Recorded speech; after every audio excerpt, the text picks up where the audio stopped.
episode's going to be amazing. Because it's about planning. But can I just tell you something that I didn't plan? Yeah. Okay, sorry. It just kind of, I just went to Italy. You know, it was super Just fun. real quick. Yeah. I went to Italy real quick. Always the story real quick. Did you go to Italy with a plan or without a plan? Okay, barely a plan because, you know, my husband and I aren't the greatest planners. So we went to Italy and we were in this lovely place where we were on the water. And it was a balcony. Who doesn't love to sit out on the balcony? So it was late. We already went to dinner and we got a drink. And we were like, let's have one more drink on the balcony. Nice. So I already checked out the balcony. So I already knew the rules.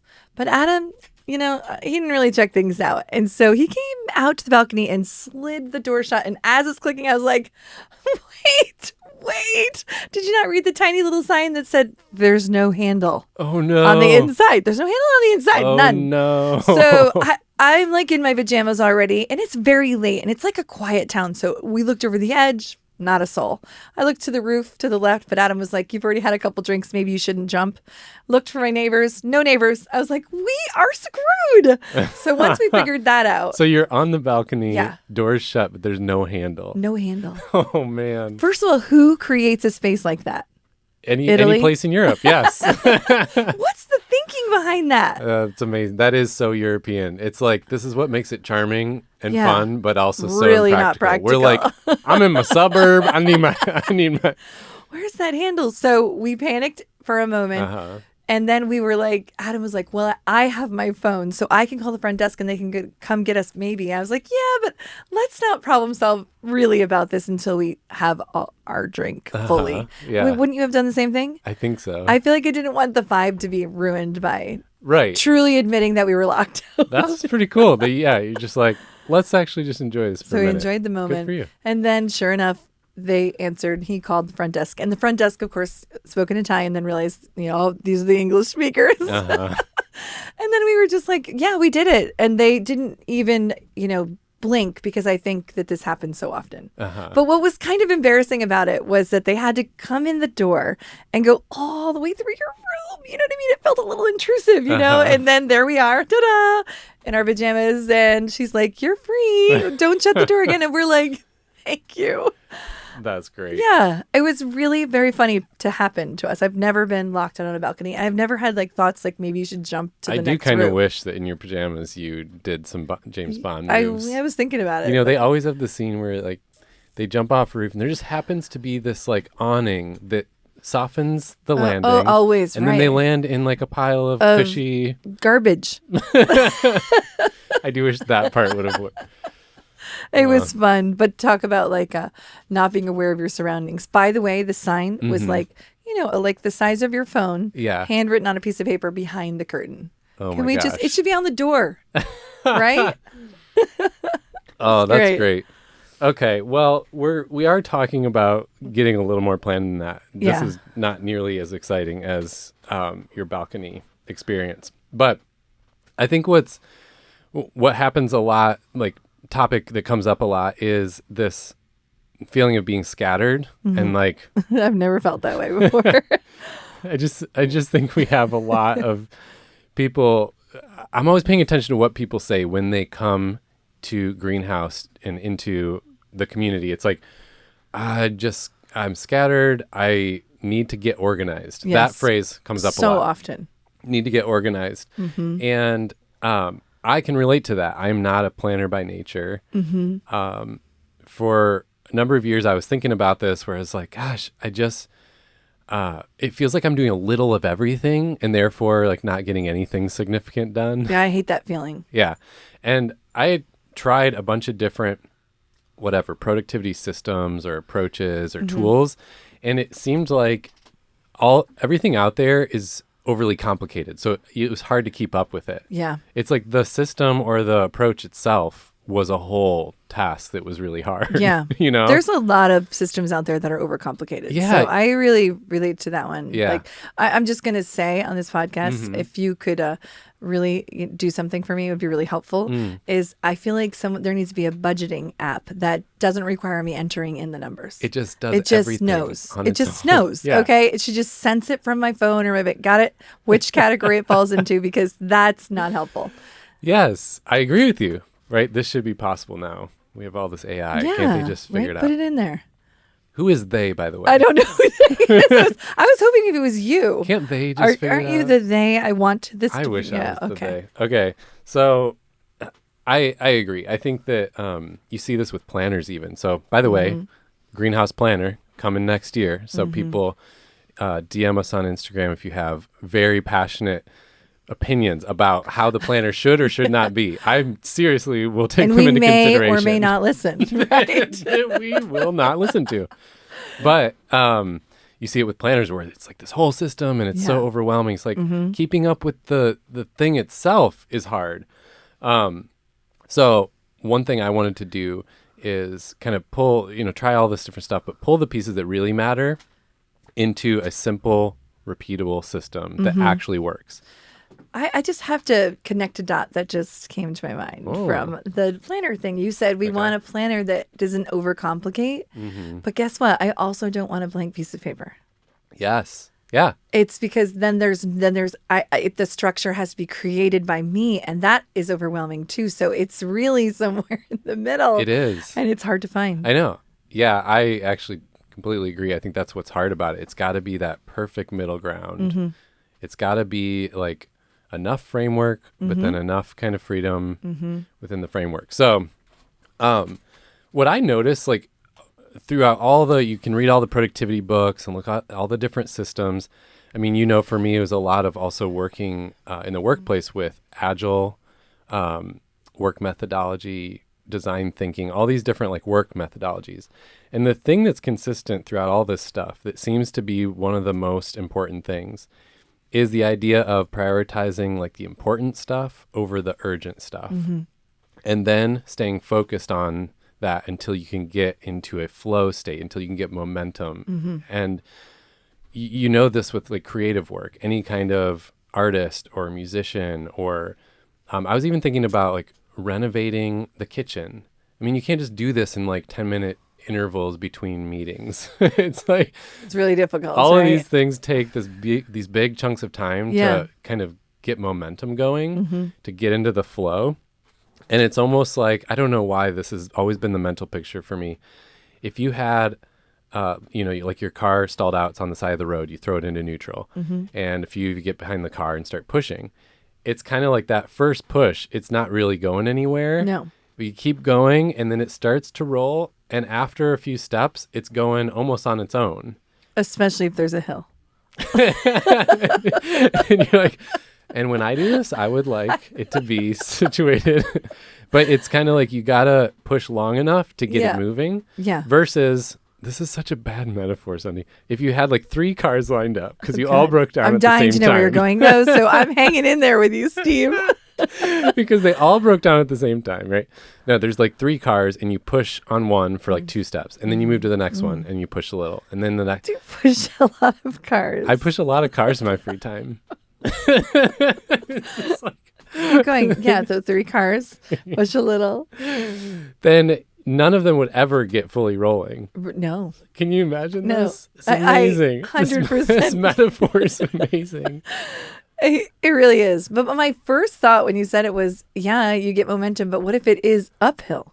Is there a see, I complicated then you need a different system for your productivity. Just to see if it's an uphill problem, right? Yeah. Oh, God. Yeah. Try to recover from that one, Steve. Yeah. Well, I think let's just scrap this episode. No, I love it. Keep going. Yeah, I'm not good with metaphors. But I don't know why. That's always been the picture in my head. Like, you have to push it long enough for it to get going so it can keep going on its own. And it's like that with the big important things in our work, in our life. You have to like focus on it long enough to actually get momentum. So this whole... That I 100% agree with. Okay, that you're on board with. Cut out the whole thing before. But I think for me, it really hit home in corporate life when I got so frustrated and fed up with, we run around between meetings and emails all day long, scattered all over the place. And at the end of the day, I'm like, what did I accomplish? Nothing. And then you go years of that. And you see where a lot of people get burnt out with that work environment is feeling like, what did I do? Am I doing anything meaningful? And the answer is no. The answer is no. It's like maybe the company as a whole did, but you're just kind of like running around. doing a little of everything, therefore kind of accomplishing nothing. Sure. So the idea behind this really with coaching, especially business owners, but anybody who's trying to get more focused or productive, I recommend Trello as the tool. So I kind of call it my Trello system. But more broadly, in our coaching membership, we call it weekly planning rhythm. It's just like a simple system that can work for anybody, and it can work over and over again every week to figure out what matters and to stay focused on it. So I wanted to just share that approach on this episode. Yeah, because I love this. And if you're already like one weekly planning, the way in which I've learned to go about it through Greenhouse and the day in which we do it, I just wanted to make sure you listeners are not checking out here. You got to hang in because it's really, it changed the game for me. Mm-hmm. Yeah. And if you're wondering where to start with all this, I think it's actually in the Greenhouse method, we talk about first you kind of craft a vision for where you're trying to go. Then from that you can set some goals. These are the shorter term steps to get there. And then with those goals that are aligned to a longer term vision, every week it's really easy to set priorities and to know what matters instead of always starting from scratch, like always waking up the next day like what matters today? What should I focus on today? But if you start from the vision piece, it's kind of hard. Like it's too big and it's too kind of vague. Yeah. So in a coaching session where I actually like to start with people is at the bottom and then work back up. Let's get a system in place, a Trello system that can just start working for you in planning your weeks. And then from there later we can kind of work on the vision and the goals piece. So this is the weekly planning rhythm. So the weekly planning rhythm really boils down to 3 steps. And how this works into a Trello system is just kind of how you create the boards on Trello and organize them. So I can touch on that a bit, but the first step is to have just a block of time every week when you do the planning. And then the second step is what you do during that block of time. And the third step is, okay, when do you actually work on your top priority the next week? Right. So the first step of the weekly block of time to do planning, I like to say 90 minutes. Like if someone's starting out, we'll just block 90 minutes on their calendar. But we make it a recurring thing. We don't just set it once and then done because then next week some other stuff will come out and there won't be enough time to do it. Right. So what we do is make it recurring out into the future. So it's always there, and then you start to plan other things around it. You kind of want this to be the most important block of your week. And I think for myself, I won't speak for you, but I think maybe for you too, it almost feels the opposite though. It feels like this is the least important thing of my week. Yes, sometimes it can be like, oh, sprint planning. But the truth is, because we did it, the next week is super successful. Yeah. And it feels like, oh, this is the throwaway thing because it's not a meeting with someone else where they're waiting for me or whatever. Right. It's just... Or you're not getting paid for it. Yeah. Sometimes you feel like... Yeah. But it's really about... Yeah. So looking ahead. That's the main thing is not the block of time. It's the mindset that, no, this is the most important block on your week. And you're kind of alluding to it, but if you run a team or you're on a team, doing the same thing as a team. Yeah, so there can be individual, but we do ours as a team, but we prep for it alone. So I just wanted to throw that out there too. I love that there are certain things that we're preparing to bring to that sprint planning so that we're ready for the questions that are going to be asked. Right. Now, when to do this, I tend to say that Friday is the best. Which again feels really counterintuitive, right? I think it does. Most people plan Mondays if you're working within a traditional week setup. But what I found that happens, again, this is stuff I've kind of like tested in a lot of different scenarios over time. So what I'm seeing is that when people do Monday, here's what happens. Friday, it's like supposed to be this day that winding down the week and going into the weekend. But instead you're feeling frantic like, oh my God, there's so much stuff left to do. Yep. Then the weekend, you're uneasy the whole time. Yeah. Monday morning, you're like, oh crap, what do I do? What matters this week? Especially if you're a leader, there's like a million things and they all matter and you don't know what matters. And then you spend all Monday trying to plan and trying to get grounded on that.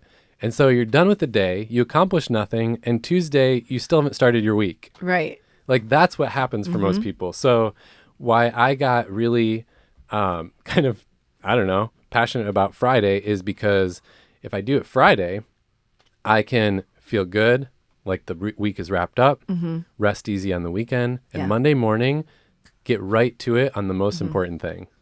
I've noticed that it takes away, I mean, I love my job, I want to be very clear, but still sometimes you get that little Sunday afternoon blues, just because work is still work, right? I noticed that when I stepped into the planning on Fridays, I just had less of that. But I think it was because I didn't always know what to expect on Monday, and I felt like, am I going to feel overwhelmed? Am I going to, it just put that at ease. It also made me not work on Sunday afternoons, and I think a lot of times that's also when they plan, is they're feeling the anticipation of Monday, so they start working on Sunday evening. And then it ruins their Sunday evening, and that's why they feel a little sad. Well, I appreciate you sharing that, because I've actually experienced the same thing. Even though I created my dream job, I still, have the Sunday scaries all the time when I'm not clear on what Monday is going to be. Yeah, the clarity makes me really, like you said, just feel at ease the whole weekend. Yeah, and then I like that also, again, something I've seen with people over time is Monday, if you can stick to this, and the third step I'm going to share is you actually make more progress Monday than the whole rest of the week. And so you feel great about your week. Yeah. Therefore, it lifts all of that emotional side of oh, I want my work to be fulfilling, or I want to feel accomplished. All of that lifts because Monday you got something meaningful done and you got to check it off. This was a productive week already. So, so that's the first step, that kind of 90-minute block when you do weekly planning. Call it weekly planning, and it happens every week. It's the most important thing. All right, so step 2 then is all about what do I do during that block. This can vary, and as you and I have worked with different leaders, different teams, there's kind of a customizing it to fit their situation. Right. What I like to say as a baseline is 3 things. You want to document your wins and learnings. What was a win this week? What's something I learned this week? Very simple, but there's reasons for this. There's a lot of mental momentum that you get from not just pressing forward and always solving problems, but saying wait, but what was a win? Because something probably did go well. Yeah. It makes me feel like I should I'm working 5 days a week. Look back for a minute and look at something that was a win, because then it feels like we're just never looking back, and it's kind of sad. Yeah, I know. And then especially if you're in a role where you have to do some kind of annual planning or reporting out on stuff at the end of a quarter, it also just practically helps to already have the list there. I mean, I do this all the time where now I can just go back, look at that list, and pull out the stuff. Yep. Also, the learnings, it helps you kind of that continuous improvement thing of, okay, if you want to always be getting better, if you want your team or organization to be getting better, then you got to learn from your mistakes. You got to keep doing the things that do work. And it's hard to know what those are if you're not kind of capturing it. So wins and learnings. The second thing is call out what is your main thing next week? What is that one main thing that would change everything? And this part always it rings true. It sounds nice, but doing it is actually kind of tricky because you got to get out of the mindset of what's the most urgent deadline. Right. Or what's the most pressing thing on the to-do list? And you got to get into no, bigger picture. This is where the goals and vision help. What matters? What's going to move this thing forward? What matters in my life? What are the things that are actually significant? And set a main thing that is a step toward those goals. That is a game changer, especially business owners, because they're always getting dragged into tiny stuff that doesn't matter. And it's no, what's the main thing that's that changes everything? I really love this one for the focus, but I know we have people who listen who also are on teams, and it's a really helpful thing on teams to hear what people are choosing as their one thing. You might not even be aware of how urgent something is, but also someone might bring some awareness to you that your one thing was the wrong one thing. Yeah. Because in the big picture of the team, I actually was choosing the wrong one thing. And so in order to make these other things happen, I need to change it. And so I love when we kind of call each other out and say, actually, I need the one thing to be this. And you're like, oh my gosh. Yeah, it facilitates that discussion that needs to happen. And then, of course, what that helps is it's the end of the year, how we do on our goals, or even just personal, your own personal, resolutions you might have or something. Right. And so many of us have experienced the like, oh, we didn't do anything, or we didn't accomplish those goals. Yeah. Well, because we didn't consistently talk about them and work toward them. So this prevents that too. The third step of what to do during the weekly planning is just set up your deep work block. This is like a big chunk of time. Right. Ideally, kind of like a Monday morning when you're going to work on that main thing. Yeah, tell why ideally Monday morning, because I think some people really are like, why would I want my deep work block there? Well, it's kind of like the Friday thing where Monday is, you're least likely to have other stuff that's popped up through the week. So you're just least likely to be distracted, most likely to have an uninterrupted big chunk of time to get into that flow. But also, like I said before, it just gives you you start the week off on such a strong note and like, whoa, I just got a big thing done that's been on that list or that's been a goal we've wanted to accomplish, because the big stuff's the hard stuff to work on. I mean, it takes time to like get some research together, get your thoughts together, make a plan, like chart stuff out. It's the strategic work, the creative work. That's the hard stuff to do. It's the easy thing to do is like all right, return an email, check, like get a quick task done, check. So that's why we like our brains want to divert to that all the time because it's easier. I really love the deep work block on Monday because sometimes the one thing that I've been tasked with maybe isn't exciting always or my favorite. Sometimes it is. Don't get me wrong. Sometimes I'm like, I love that one thing. Sometimes I'm like, this is a tough one thing. So if I push through and get it done on Monday morning, I just feel like the rest of the week feels a little bit like bliss. Yeah. Because nothing was as hard as what I accomplished in the deep work block. Yeah. So that's one of the reasons I really love it there too. Yeah. Like, kick it out. Right. And anyone you might follow or look up to who's like accomplished a lot or reached some big goals that you look up to, it's like, well, they've created a lot of these blocks to work to make that progress, because the easy part is showing up to a meeting someone else set or responding to emails someone else wrote. It's like the hard stuff is, oh yeah, I gotta write a whole podcast outline. That's gonna take 3 hours, like uninterrupted. So that's what you do during that time. Now, if you're setting up a Trello system, it can be really simple. This is where you might have a column that's like a backlog for, hey, as ideas come up during the week or other things, I throw them on there so I don't forget about them, but they also don't derail me from what I had said mattered this week. Then you might have a column that's like, all right, the things for this week, and a separate column for the main thing, like visually separate it. So it's like very clear, this is the main thing. Some people will have other columns for, all right, when those things are done, I move them over to done. But I think I loved that, by the way. the moving to done. Yeah, because one of the things I'm a big notebook person, as you know, so this was like a hard adjustment for me to go to Trello. But I've done it because that's where the team also looks at everything. It's like one place in which we can all see things. But I do love the click noise. Yeah. I love it when I move from like here to here and it goes.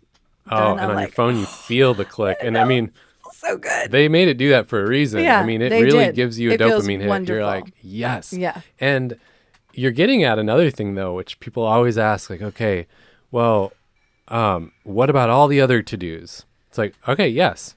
After you've set your main thing in your deep work, then look at all the other to-dos, prioritize them, whatever you need to do. But the idea is first focus on the main thing before you get cluttered with all of the weeds of all the other little things out there. And that kind of click you're talking about, like getting it done. Yeah. I think that that's important too. Like having that affirmation, that gratification of like getting stuff done. So sometimes we work with people on your main thing's too big. You need to chunk it down to something that is doable so you can have that click. Oh, it's done. Yeah. Love that. Yeah. Sometimes I need a quick win. Yes. Just to get my momentum going. Yeah. So, I mean, there's a lot of nuance to like making this work. That's why a lot of people want to coach on how do I dial it in so it really works. All right. So that's that in terms of if you're trying to get it into some kind of app or system. I think having separate visual columns or separating the different groupings of things, whether it's like a backlog, what I'm working on this week, the main thing, and then things that are done. One other quick thing on this before we move to the third step. So you mentioned the notebook thing. Yeah. A lot of times people will say, okay, but what are my tools here? Because I have a notebook and I have a planner, a paper planner. I have a digital. My team uses this app and that app. And it's like, okay, that's all fine. I just think we don't want to overcomplicate it with like figuring out the perfect tool that does everything. Whatever you currently do, just keep doing that. That's fine. Mm-hmm. The idea here with like a Trello system is you have one place where all the things come together. Right. So if you have a notebook, a paper planner, and your team uses, 3 different types of apps, and there's stuff in Slack and there's stuff on emails. The problem is it's all over the place. You're going to miss something. You miss stuff, balls get dropped. So the idea is in your weekly planning, this would be the time where you look at all those places and you pull it all into one place.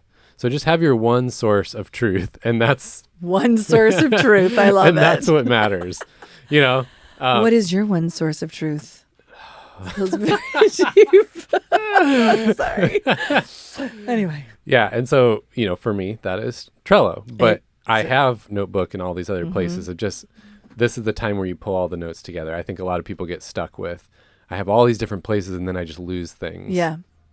I had one person who just keeps Post-it notes. Yeah. Everywhere with to-dos, and they're all over. Yeah. And they're like, how do I miss stuff all the time. I forget how do I. It's like, well, you just need a time on your calendar when you pick up all those Post-it notes and you put them into one list. Yeah, I think I have a client who uses the Post-it notes like a Trello board. It's like, and he loves the picking it up and sticking it in the done section. He has these huge stacks. Yeah. But he gets a lot of stuff done and very efficient. It's just, that's his system. Yeah. I've seen some people do that kind of with family life at home. Yeah, like, and it's cool because everyone can see it. Yeah. And you move it. All right. So the weekly planning 90-minute block on a Friday, then what you do during that block. The third thing is the deep work block, which we said is probably Monday or whenever you work best to have really a longer chunk of uninterrupted time. So the thing that's important from a coaching standpoint is when you do it and where you do it. Yep. I just want people to think about a place that is uninterrupted, that they can be uninterrupted or more likely to be uninterrupted, a place where you enjoy, sometimes it's like, oh, I got to go to this coffee shop and have a certain drink because that's just gets me in a good mood. And there is no one way here. We talked about Monday, but I've had several clients where it's just not going to work. Or they've said, have you seen my calendar? There's no way I can find a spot for deep work. So I often will say, all right, let's look 3 weeks out and start to plan those deep work blocks before everybody else takes them. Because they always keep looking in the now and they're like, oh, they don't exist. They don't exist. I'm like, of course they don't exist today. Everybody's taking your time. But if I get them to think 3 weeks out, they're like, oh my gosh. So I've had some people just say from like 9 to 10 every day or 9 to 11 is a deep work block. Yeah. Just even if it's one. So it can be whatever works best for you. But the point is, they'll never just magically arrive. They won't. Yeah. And also, point number 2 is people will always try to take them from you. Yes. No, that is a huge point. Because, you have to be kind of ready to defend against it. You have to be aware of that. Too. And kind of be, on guard. And you don't have to reply, like if someone tries to put a meeting on there. Sorry, that's my deep work block. You don't need to be like that because it makes it sound like... No, I will not attend your meeting. This is my deep work block. Stephen Sunday said so. Right. On episode number... It's like... Everyone else is like, okay. Or they think because you said deep work block, they can still meet with you because they're like, oh, they're not meeting with anyone. I absolutely can meet with them. So they don't understand it. So you have to protect it. So you can just say, I am unavailable during that time. Oh, that's a whole other coaching session. I'm unavailable. Yeah. And some people, if you're as bad as me, you actually need to hire someone to protect that time for you. Yeah. But I love the point you're making. And I think whether that means, hey, I need to get a few emails off quickly before so I can be focused and not worry about stuff. Sure. Or if it's like, you need to not open your inbox before this block because it'll get you down the wrong path. Right. Whatever it is, the idea is like there are whole books written on this switching cost of like when you go thing to thing, you lose your momentum and you have to like reorient to the thing you're working on. So just think about when and where is the best place for you to do it. I was even helping a guy recently who he's like, well, family and work situation. He's a business owner and there's a lot going on. He's like, I cannot do this most of the time. And what we came up with was, okay, but you can negotiate with your family that one day a week, which is going to be Monday for him, I just need to get up really early, not deal with anything family-wise, and get into this block and have that chunk of time.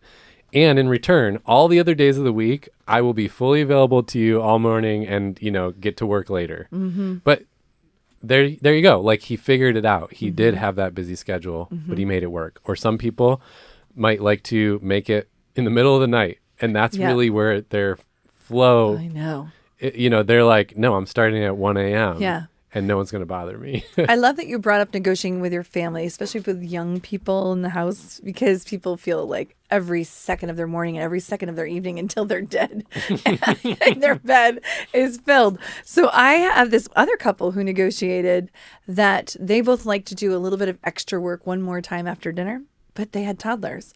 So they just alternated who was in charge of after dinner time, which was basically bath and putting to bed. Yeah. So the other person was completely off the hook. They literally just said good night to the kids after dinner. And it gave them this little extra deep work block. And knowing that each other had it was like, they were happy because they had communicated about that. But that's the point. They were happy. Like the thing that cracks me up about this topic, we sound all like serious about it.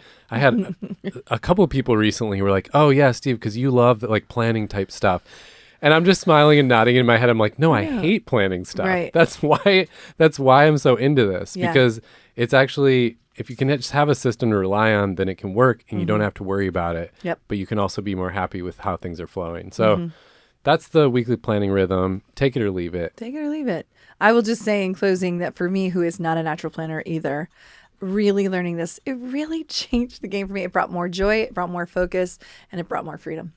Yeah. So if you are hearing this and listen to this point and you're like, I want to work on this, or I want some coaching around this, or I want to like dial in my system and get organized. This is one of the big components of our coaching membership.